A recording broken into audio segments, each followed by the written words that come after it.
নাস্তিকদের ভিতরে একটি প্রচলন আছে যে পৃথিবীর যা কিছু মঙ্গলময় তার অধিকাংশই করেছে নাস্তিকরা, এবং তারা বলতে চায় যে যারা ধার্মিক তারা পৃথিবীতে মারামারি, কাটাকাটি এবং পৃথিবীতে গণ্ডগোল সৃষ্টি করে, তাদের চিন্তাভাবনা ব্যাকডেটেড, তারা রূপকথায় বিশ্বাস করে, অযৌক্তিক, বিজ্ঞান মনস্ক নয় ইত্যাদি। কিন্তু পৃথিবীতে যা কিছু মঙ্গলময় তার অধিকাংশই করেছেন যারা ধার্মিক তারা। পৃথিবীতে যারা ধার্মিক তারা সবসময় সংখ্যায় বেশি ছিলেন। পৃথিবীর ইতিহাসে যারা বিজ্ঞানী ছিলেন তাদের অধিকাংশই এমনকি এখনও ধর্মে বিশ্বাস করেন। পৃথিবীর অধিকাংশই যে বিভিন্ন পেশাজীবী যারা আছেন, পৃথিবীতে যারা জনসেবা দিচ্ছেন, এখনও তাদের অধিকাংশই ধার্মিক। কিন্তু এটি একটি অপপ্রচার যে পৃথিবীতে যা কিছু মঙ্গলময় তার অধিকাংশই করেছে নাস্তিকরা। পৃথিবীর ইতিহাসের দিকে একটু তাকাই আমরা। আমাদের এই বাংলায় পাহাড়পুর, সে পাহাড়পুর বৌদ্ধবিহার, এর সাথে কানেক্টেড নালন্দা বিশ্ববিদ্যালয়, যে নালন্দা বিশ্ববিদ্যালয় আজ থেকে প্রায় ১৫০০ বছর আগে প্রতিষ্ঠিত হয়েছিল, যা আসলে মূলত বৌদ্ধ বিহার।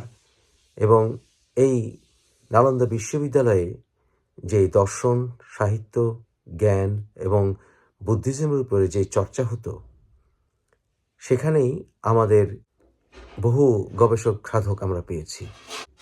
পৃথিবীর ইতিহাসে এই যে সাধনা এবং জ্ঞান পিপাসা, এই সৃষ্টি হয়েছে ধর্মকে ঘিরে। ধর্মের ব্যাপারে গুরুগম্ভীর আলোচনা, সূক্ষ্মাতি সূক্ষ্ম যৌক্তিক চিন্তাভাবনা ইত্যাদির মাধ্যমেই মানুষ যুক্তিতে চিন্তা করতে শিখেছে। বর্তমানে আপনারা যেই বিগ ব্যাং থিওরি জানেন, সেই বিগ ব্যাংয়ের পেছনে কাজ করেছেন খ্রিস্টান একজন পাদ্রী, জর্জ ল্যামার্তে। উনি কিন্তু নাস্তিক ছিলেন না। পৃথিবীর প্রাচীনতম continuing university, university of phase, এটার পেছনে কিন্তু একজন নারী ছিলেন, ফাতেমা ফেহরি। এবং বিভিন্ন বিশ্ববিদ্যালয় যেমন আল আজহার বিশ্ববিদ্যালয়, এর পেছনেও কিন্তু একজন ধার্মিক নারীর অবদান ছিল। মানুষ আজ যেই যুক্তি দিয়ে ভাবে, যুক্তি দিয়ে চিন্তা করে, মানুষ কিভাবে ভাবে, আজকে আপনারা যে সাইকোলজিস্টদের কথা জানেন, সাইকিয়াট্রিস্টদের কথা জানেন, যে মানুষের চিন্তা ভাবনা কিভাবে কাজ করে, সেই বিষয়ে প্রাচীনতম গবেষণা বই হচ্ছে ইবনে তোফায়েলের হায়া ইবনে ইয়াকজান। যেই চিন্তা ভাবনা ইউরোপের দর্শনকে প্রভাবিত করেছিল। আপনারা বর্তমানে যে আফ্রিকাকে চেনেন, সে আফ্রিকার ইতিহাস ইবনে খলদুনকে ছাড়া চিন্তাই করা যায় না। আফ্রিকার যে কোনো দেশের ইতিহাস ঘাটুন, যেমন ধরুন ঘানা, সেই ঘানার ইতিহাস যদি আপনি জানতে চান, তাহলে ইবনে খলদুনকে অস্বীকার করার কোন উপায় নেই। এই ইবনে খলদুন বলেছিলেন যে ইসলামকে চিনে না, সে ইসলামের গ্রেটনেস বা মাহাত্ম্য বোঝে না। উনি কিন্তু নাস্তিক ছিলেন না। আজকে আপনি যেই দর্শন পেয়েছেন, আজকে নাস্তিকরা বিশেষ করে সক্রেটিস, প্লেটো, অ্যারিস্টটলের উদাহরণ দেয়, কিন্তু ইবনে রুশদ না থাকলে বা অ্যাভারোস না থাকলে কিন্তু আজকে আপনি এদের সম্পর্কে জানতেনই না। কারণ সক্রেটিস, প্লেটো, অ্যারিস্টটল এরা সব হারিয়ে গিয়েছিলেন, যাদেরকে পুনরুদ্ধার করেছিলেন ইবনে রুশদ। ইবনে রুশদ কিন্তু নাস্তিক ছিলেন না। এছাড়া যুক্তি দিয়ে ভাবা, কীভাবে যুক্তি কাজ করে, কীভাবে ধর্মীয় গ্রন্থ থেকে ইন্সপিরেশন নেওয়া যায়, কিন্তু যেভাবে মানুষের চিন্তার স্বাধীনতাকে বজায় রাখা যায়, সেই বিষয়ে কিন্তু গবেষণা করেছিলেন মুতাজিলারা। মুতাজিলা এবং আশারিয়াদের যুগের পর যুগ যে বিতর্ক, তা মানুষের চিন্তা করার শক্তিকে সমৃদ্ধ করেছে। যুগে যুগে ইসলামে যে তাফসির এসছে, সেই তাফসিরগুলো মানুষকে সাধনা করার বা যুক্তি দিয়ে ভাবার পথকে সুগম করেছে। আজকে আপনি বলতে পারেন যে ধর্মীয় চিন্তা অনেক ক্ষেত্রে আউটডেটেড হয়েছে, কিন্তু ভুলে গেলে চলবে না, সেই চিন্তাধারাকে সামনে এগিয়ে যেতে সহায়তা করেছিল ধর্মচিন্তা। খ্রিশ্চানরা ষষ্ঠ এবং সপ্তম শতাব্দীতে Jesus Christ, son of god বলতে কি বুঝি, সেই বিষয়ে তারা বিভিন্ন ডিনোমিনেশন সৃষ্টি করেছে। তাদের ভিতরে বিভিন্ন তর্ক বিতর্ক হয়েছে, এবং সেই তর্ক বিতর্কর মাধ্যমেই মানুষ যুক্তি দিয়ে ভাবতে শিখেছে, কিভাবে এক যুক্তিকে রেখে আরেক যুক্তিকে ফেলে দেওয়া যায়।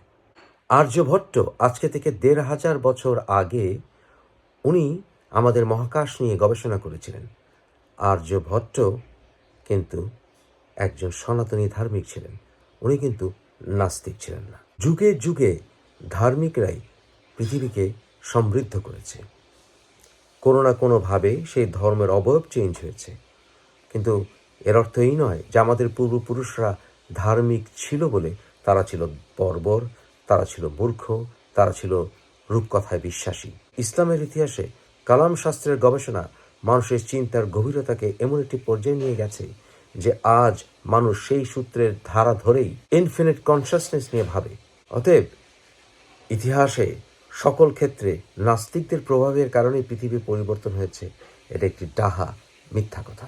শেখ সাদির মতো কবির কারণেই মানুষ মানুষকে ভালোবাসতে শিখেছে। জালালউদ্দিন রুমিকে অনেকে নাস্তিক বলে, কিন্তু জালালউদ্দিন রুমির কবিতার সিকিভাগও তারা পড়ে দেখেনি।